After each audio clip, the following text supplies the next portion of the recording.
This movie is in that unique position of being both in cinemas and on streaming at the same time right now. Welcome to my review of Free Guy. Welcome back, or if you are new here, welcome. My name is Katrina and I make bookish content here on this channel every week, and then movie reviews just like this one here at the weekend.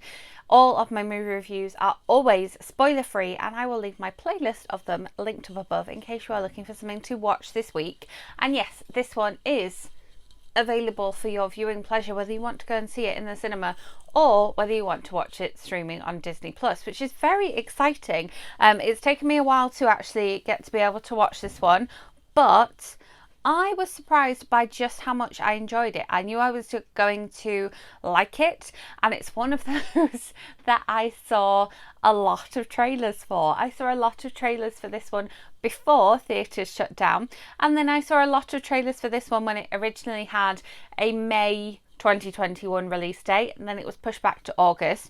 Unfortunately, I was excited to go and see it in IMAX when it had a May 2021 release date, because I kept seeing trailers for it when I would go and see IMAX films, and then the release date got pushed again, and that was post moving to the UK, and I don't really have an IMAX screen terribly near me, and so missed out on seeing that one in IMAX. I think it actually would have looked really great in IMAX because of the scenes of the town in which the game takes place. So Free Guy is based on a computer game.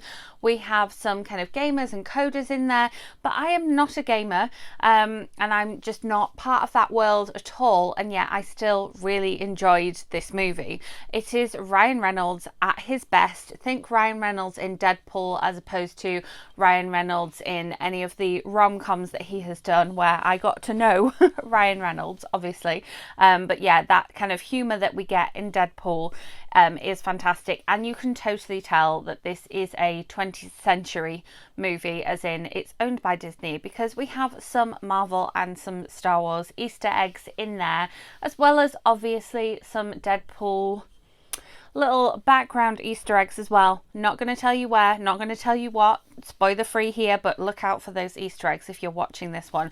I adored those Easter eggs. Those Easter eggs just elevated that movie from good to great for me.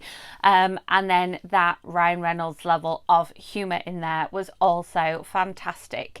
The sort of injury factor for it being a sort of a semi-violent film, because it's got that computer game killing mentality to it, is the same as Deadpool. You know, we've got a lot of times where Deadpool does these entire flips, and I saw that happen a few times in the movie, and I thought that was like just kind of callbacks to that, but also that level of yeah, like I say, I think it's a level of Ryan Reynolds humour. Jodie Comer is in this one. Have not seen Killing Eve, but it's very much on my want to watch list.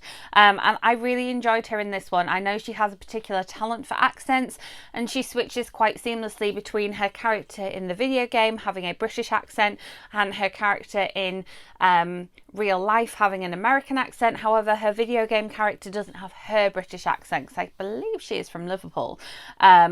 But I thought that, yeah, the talent for accents was there, and I enjoyed it a lot. It is a film which is just shy of 2 hours, and that feels like the perfect length for this film. I talked, I think, last week about the fact that the film that I most recently watched in cinemas was too long and felt too slow, and so the pace could have been picked up a little bit, but this one just felt perfectly paced. And whilst it was a 2-hour film, my attention was kept for those 2 hours.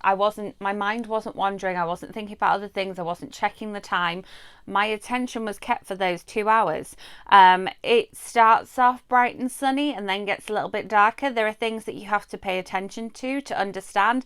However, it was all explained brilliantly in the film, and so I was able to understand it. It gets a little bit darker, and then we've got some kind of like dark humour moments in there, and you know, the ending was as I hoped the ending would be. As always, no spoilers.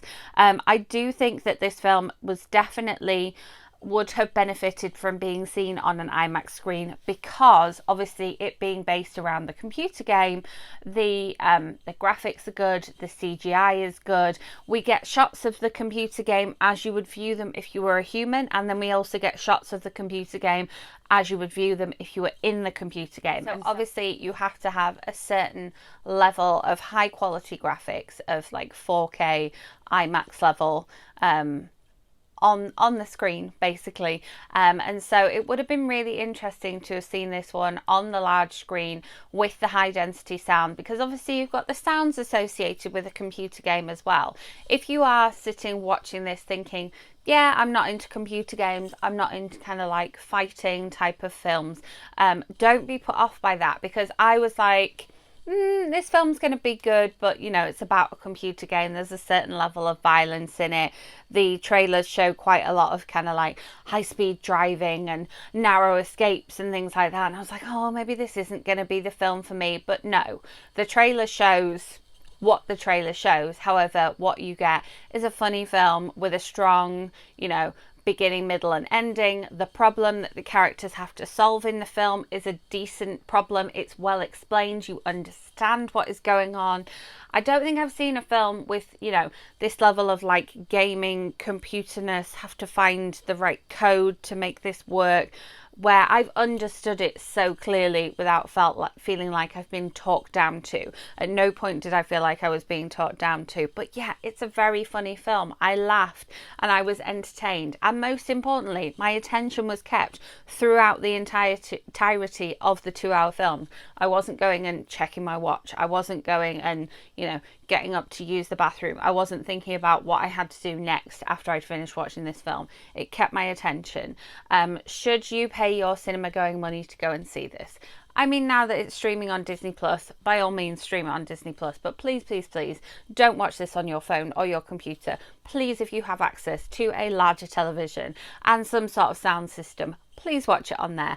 I would have loved to have seen this one in IMAX. I think that if I'd watched it when it first came out in IMAX, if it had come out in May, I so would have gone and done that. And then I think, honestly, I would have ended up seeing it again in the cinema, because I think that the sound and the picture would have been so good on the big screen. The action would have looked awesome on that big screen. So obviously, I'm not saying you have to go to the cinema to go and see this one. It's now streaming on Disney Plus, so you don't need to use your cinema going money to go and see something else that's coming out very soon. I'm very excited about a lot of upcoming releases.